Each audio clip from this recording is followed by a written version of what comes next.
how to use a podcast to connect with your audience on an incredibly deep level. Look, if you're thinking about starting a podcast, or if you've already started one, you have a tool in your possession that enables you to like really just have a very deep connection with your audience.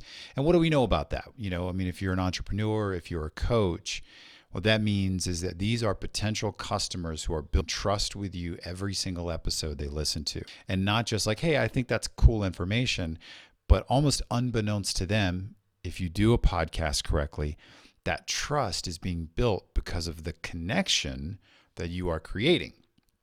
So, okay, great. I know I'm going to build connection, but how do I do that? Is it just I hit record and I start talking?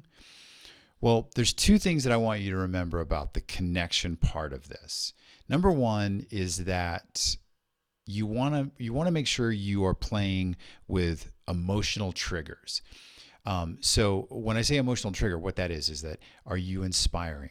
Are you empowering? Are you educating? Are you entertaining?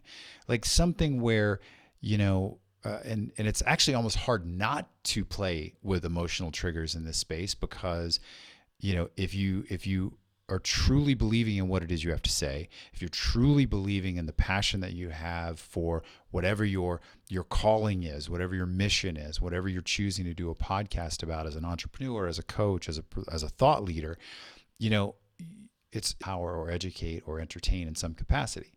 So know that is a huge part of it. Know that just being you is a big part of it.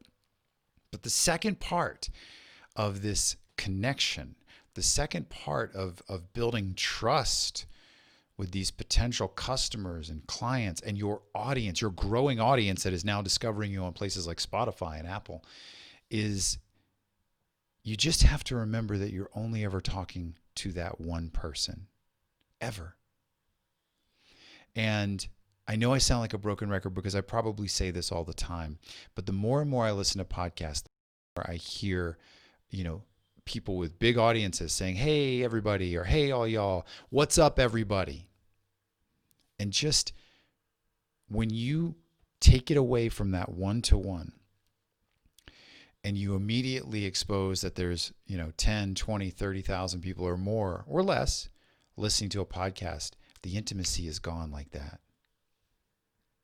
That connection that you strive so hard and know that you're going to do it because you want to inspire people with your message and with your mission.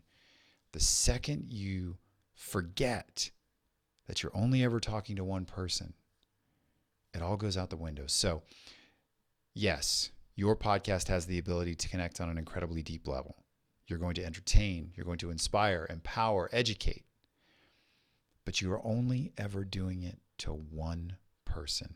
The difference between the great hosts and the people with average podcasts is never lose sight that you're only ever talking to just one person.